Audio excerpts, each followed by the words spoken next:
महाराष्ट्रामध्ये रस्ता न पाहिलेली अनेक गाव आहेत।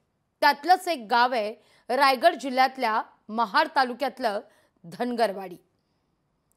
धनगरवाडीत जाण्याकरता रानवनातून तब्बल 2 तास पायपीट करावी लागते।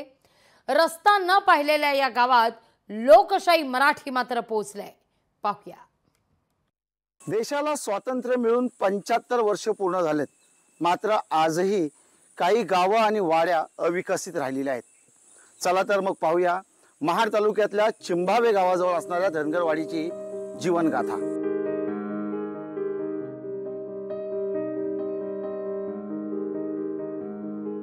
रस्ता न पाहिलेल्या धनगरवाडीत जाण्यासाठी आम्ही निघालो खरं, पण ही वाट सहज आणि सोपी नव्हती।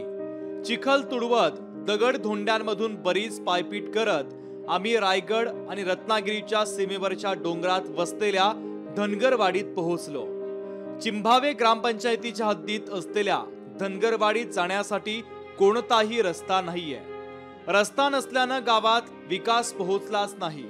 निम्म गाव रिकामं होतं। गावात फक्त वृद्ध लोकच राहिल्यासारखी स्थिती। तरुण मंडळी रोजगाराच्या शोधात मुंबईत गेलेली।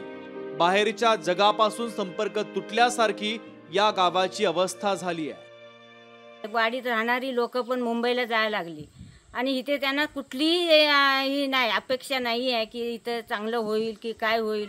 मुलं शाळेत जायला तर मुलांना पण रस्ता नाही आहे। पावसातून अटकतायत मुलं, किती नुकसान होते, किती काय होते। आम्हाला रस्ता असा मिळतच नाही आहे आणि रस्त्याचं आम्हाला हे नाहीच आहे। धनगरवाडीत आजारी पडणं हा पण गुन्हा आहे। आजारी माणसाला उचलून किंवा झोळी करून मुख्य रस्त्यापर्यंत न्यावं लागतं।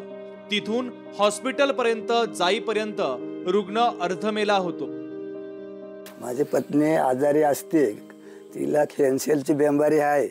तिला आठवड्यातनं 1 दिवस तरी उचलून न्यायला लागते, असे महिन्यातनं 4 वेळा न्यायला लागते। तेव्हा इथं आमचा रस्ता नाही, काय नाही, आमची सोय नाही। आम्ही खांदेव केव असं डालग्यामध्ये उचलून घेऊन जातो, अशी आमची रस्ते आहे। गावात हाताच्या बोटावर मोजण्या एवढेच विद्यार्थी राहिले आहेत। त्या विद्यार्थ्यांनाही शाळा गाठण्यासाठी रोज 2 तासांची पायपीट करावी लागते। पिण्याच्या पाण्याचा प्रश्नही गंभीर आहे। पावसाळ्यात ओढ्याचं पाणी प्यावं लागतं, तर उन्हाळ्यात झऱ्यांचा आधार असतो। बहुतांश तरुण हा मुंबईला गेलेला आहे आणि मुंबईला गेल्यामुळे त्यांची जी काय वयस्कर मंडळी आहे ती इथे आहेत। मी त्याचा एकमेव असा साक्ष आहे की ज्यावेळी एखादा सिलेंडर असेल काय असेल तर ते मला खाली फोन करतात की गाडी येईल, आमच्या इथं बुक ठेवतात आणि मग तिथे ते आम्ही घेतो। जे आमच्याकडनं मदत होईल ती शक्यतो आम्ही करण्याचा प्रयत्न करतो त्यांच्यासाठी। आणि ह्याचे हाल आहेत आणि माझी तर सरकार मायबापला विनंती आहे की या हालातून यांना मुक्त करायचं आहे, तर आपण त्यांना रस्ता इथे बनवून द्या। या गावकऱ्यांना मतदानाचा अधिकार मिळालाय, पण माणूस म्हणून हक्क असलेल्या मूलभूत सोयी सुविधा मिळालेल्या नाहीये। पाहणाऱ्यांनी मंगळावर जाण्याची स्वप्न खुशाल पाहावी, पण धनगरवाडीसाठी पहिल्यांदा रस्ता करावा अशी साधी अपेक्षा इथल्या गावकऱ्यांची आहे। ही अनास्था अशीच राहिल्यास धनगरवाडीची ओसाडवाडी झाल्याशिवाय राहणार नाही। या लोकशाहीच्या बातमीनंतर या नागरिकांसाठी येण्या जाण्यासाठी आणि जीवनावश्यक बनलेल्या रस्त्याची सुविधा करावी, हीच माफक अपेक्षा। व्हिडिओ जर्नलिस्ट गणेश भुवडसह भारत गोरेगावकर, लोकशाही मराठी, रायगड। लोकशाही मराठी, ऐका, पहा, जागरूक रहा।